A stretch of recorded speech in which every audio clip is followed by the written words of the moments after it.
కేంద్ర ప్రభుత్వ పథకాలపై గ్రామీణ ప్రాంతాల్లో విస్తృత స్థాయి ప్రచారం కోసం చేపట్టిన వికసిత్ భారత్ సంకల్ప యాత్ర వనపర్తి జిల్లాలో విజయవంతంగా కొనసాగుతోంది. వనపర్తి జిల్లా రామన్పాడు గ్రామంలో ఆయుష్మాన్ భారత్, హర్ ఘర్ జల్, పీఎం కిసాన్ సమ్మాన్, ఉజ్వల గ్యాస్ పథకాలకు సంబంధించిన వీడియోలను ప్రదర్శించారు. భారతీయ స్టేట్ బ్యాంక్ మదనాపూర్ శాఖ మేనేజర్ శాంతను పాల్ పీఎం జీవనజ్యోతి బీమా, పీఎం సురక్ష బీమాల గురించి వివరించారు.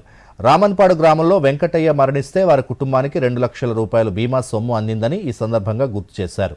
గ్రామానికి చెందిన శాంతమ్మ ఉజ్వల గ్యాస్ ఉచిత కనెక్షన్ పొందానని చెప్పారు. రైతు సత్తన్నగౌడ్ మాట్లాడుతూ తమకు క్రమం తప్పకుండా ఏటా 6,000 రూపాయల పీఎం కిసాన్ సమ్మాన్ నిధి వస్తుందని సంతోషం వ్యక్తం చేశారు.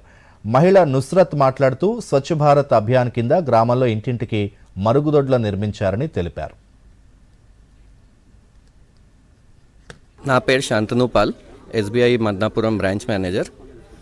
ఈరోజు రామన్పాడు విలేజ్లో వికసిత్ భారత్ యాత్ర ప్రోగ్రాం జరిగింది.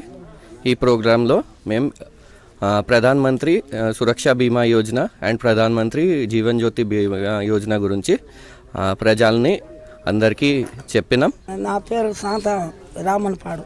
మాకు ఫ్రీ సిలిండర్ వచ్చింది. పొయ్యి మీద వంట చేయాలి, సిలిండర్ మీద పొడిగా చేసుకుంటున్నాము. కట్టెల పొయ్యి మీద చేయకుండా సిలిండర్ మీద చేసుకుంటున్నాము. నా పేరు సత్యనగౌడు, రావణపాడు ఊరు. మాకు మోడీ నుండి మాకు రైతుకు 6,000 రూపాయలు మేము సంవత్సరానికి పొందుతున్నాము. మాకు ఈ పైసలు వచ్చేదానికి పెట్టుబడికి సాయం పొందుతున్నాము. మేము అందుకు మోడీకి ధన్యవాదాలు. నా పేరు నుస్రత్, రామన్పాడు విలేజ్. అయితే మా ఊర్లో స్వచ్ఛ భారత్ కింద అన్ని మరుగుదొడ్లు బాగా చేపించిండ్రు. అయితే ఇంటింటికి మరుగుదొడ్లు ఇవ్వడం జరిగింది. అయితే ఇంటింటికి మరుగుదొడ్లు ఇచ్చినందుకు మోడీ గారికి ధన్యవాదాలు.